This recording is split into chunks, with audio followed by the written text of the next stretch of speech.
मेरे अत्यंत स्नेही मित्रों, नमस्कार। आज मैं आप सबसे तत्वज्ञानी और तत्वदर्शी इन दो विषयों पर कुछ बातचीत करने जा रहा हूं।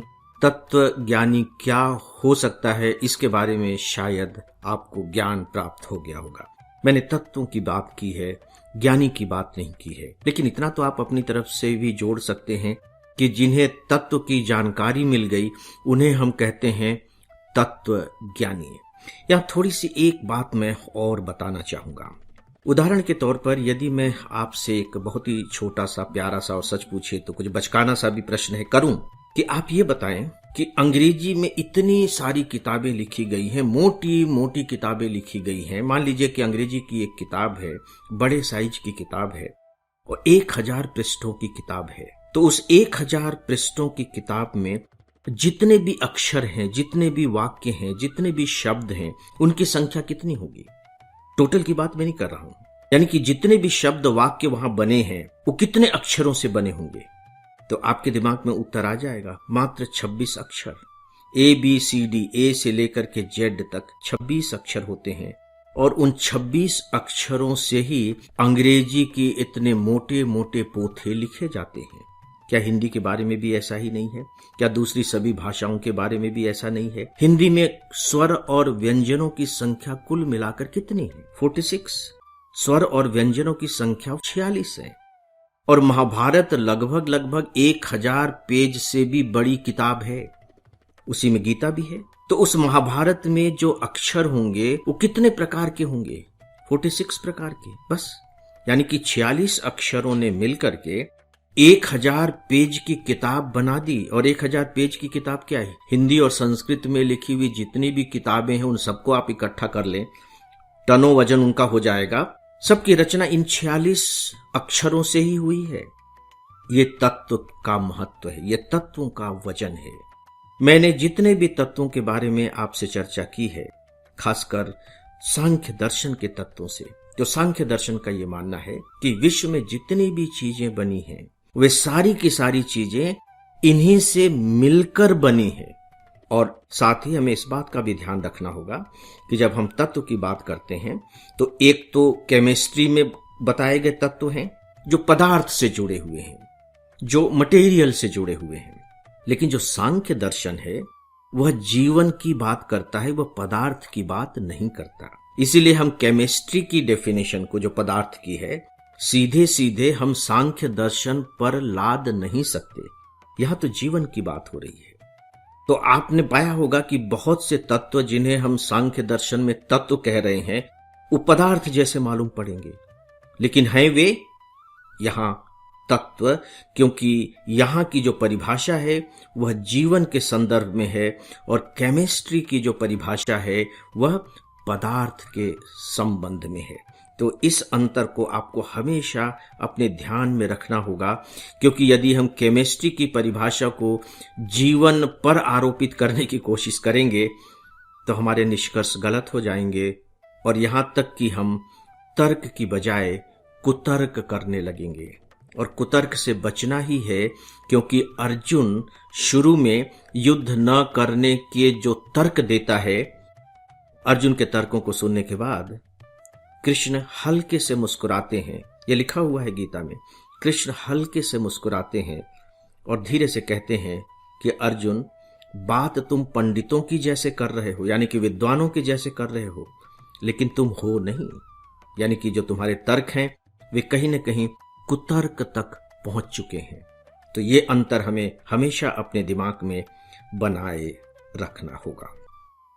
आइए अब हम लोग जानने की कोशिश करते हैं कि तत्वज्ञानी और तत्वदर्शी क्या है। हम सब इसे बहुत ही मजेदार तरीके से समझने की कोशिश करेंगे, थोड़ी विस्तार के साथ समझने की कोशिश करेंगे। और मैं विस्तार के साथ इसलिए बता रहा हूं ताकि जो जीवन से जुड़ी हुई जो हमारी बातें हैं, जो हमारी समस्याएं हैं, जो हमारे संकट हैं, जो हमारे निर्णय हैं, चाहे अच्छे या बुरे, उनका प्रतिनिधित्व इसमें हो जाए।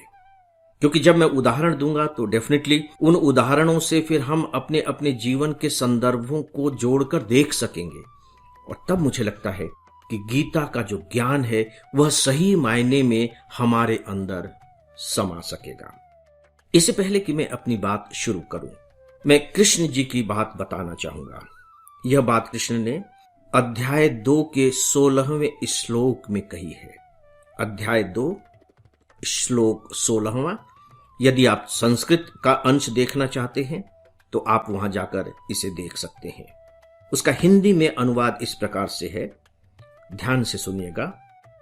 असत वस्तु की तो सत्ता ही नहीं होती। जो असत्य है उसका कोई अस्तित्व ही नहीं है, क्योंकि वो अपने पैरों पर खड़ा ही नहीं है। असत्य वस्तु की तो कोई सत्ता ही नहीं होती और सत वस्तुओं का अभाव नहीं है। जो सच्ची चीजें होती हैं, जो सत्य होता है, उसकी कोई कमी नहीं होती है। आगे कृष्ण कहते हैं, ये दोनों ही ज्ञान, अब इस पर विशेष ध्यान दीजिएगा, ये दोनों ही ज्ञान तत्व ज्ञानियों द्वारा कहे गए हैं। कौन सा ज्ञान? कि असत का कोई अस्तित्व नहीं है और सत की कोई कमी नहीं है। ये जो बात कही है, कृष्ण कह रहे हैं, ये तत्व ज्ञानियों द्वारा कहे गए हैं। लेकिन इसके बाद की जो पंक्ति है बहुत वजनदार पंक्ति है। उसमें कहा है, और उन्होंने यानी कि तत्व ज्ञानियों ने इस ज्ञान का दर्शन भी किया है। इस ज्ञान का दर्शन भी किया है, यानी कि वे जो ज्ञान की बातें बता रहे हैं वो सूखे ज्ञान की बातें नहीं है, वो निरे ज्ञान की बातें नहीं है। उन्होंने उस ज्ञान का अनुभव भी किया है। देखिए, हमारे यहां जो फिलॉसफर हुए हैं, हमारे जो ऋषि मुनि हुए हैं, वो बेसिकली वैज्ञानिक थे, फिलॉसफर थे। हिंदी में उनके लिए विचारक शब्द का प्रयोग नहीं किया गया है। अगर आप संस्कृत साहित्य उठा करके देखेंगे तो, या यहां तक कि प्राचीन हिंदी साहित्य भी आप देखेंगे तो, उनके लिए जिस शब्द का प्रयोग किया गया है वह शब्द है दार्शनिक। दार्शनिक क्या हुआ? दार्शनिक का मतलब है कि जो बातें वो कह रहे हैं उनका ज्ञान तो उनको है, किताबी ज्ञान है, लेकिन उस ज्ञान का उन्होंने दर्शन भी किया है, चाहे आत्मा में उतार करके उस ज्ञान को और फिर उसका दर्शन किया हो, या फिर जीवन में जो कुछ भी अनुभव प्राप्त किए हैं उन अपने अनुभवों को उन्होंने ज्ञान में परिवर्तित कर दिया हो। चाहे अनुभव ज्ञान बने हो, चाहे उन्होंने ज्ञान को अपने अनुभव में तब्दील किया हो, लेकिन उनके पास इन दोनों का अद्भुत संयोग रहा है। और सीधी सी बात है कि जिनके पास इन दोनों का अद्भुत संयोग होगा, वे जो बातें कहेंगे वे सार्वभौमिक होंगी, वे जो बातें कहेंगे वो सार्वकालिक होंगी, और उससे भी बड़ी बात कि वे जो बातें कहेंगे, जो विचार देंगे, वे बहुत ही व्यावहारिक होंगे, क्योंकि उनके पास इसका अनुभव है। मैंने बहुत पहले आप सबसे कहा था कि गीता की जो सबसे बड़ी विशेषता है वो ये है कि कृष्ण ने यहां जितनी भी बातें बताई हैं, कृष्ण ने उन सब का अनुभव किया है। और संदीपनी आश्रम में ज्ञान तो प्राप्त किया ही था उन्होंने, उज्जैन के आश्रम में, वहां जाकर के उन्होंने ज्ञान प्राप्त किया, इतना लंबा जीवन जिया, अपने समय के समाज को देखा। जब हम समय के समाज को देख रहे होते हैं, दूसरों के अनुभवों से भी हम अनुभव लेते हैं। ऐसा नहीं कि अनुभव के लिए जरूरी है कि वे हमारे अपने ही हो। तो कृष्ण ने तो जीवन के किन किन रूपों के अनुभव लिए हैं। ग्वाल बाल से लेकर के और जन्म लेते साथ ही वो संघर्ष से जूझ रहे हैं। उनको मारने के लिए पता नहीं क्या क्या शक्तियां भेजी जाती हैं, उनका वो मुकाबला कर रहे हैं, वो कालिया नाग का दमन कर रहे हैं, वो गोवर्धन पर्वत उठा रहे हैं, वो कंस को मार रहे हैं, जरासंध का विनाश करा रहे हैं, द्वारका का निर्माण कर रहे हैं, युद्ध में सारथी बने हुए हैं।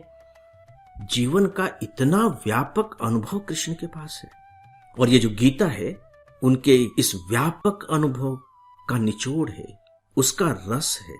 इसीलिए तो ये जीवन का गीत है, इसीलिए ये इतना महत्वपूर्ण है, बहुत ही व्यावहारिक है।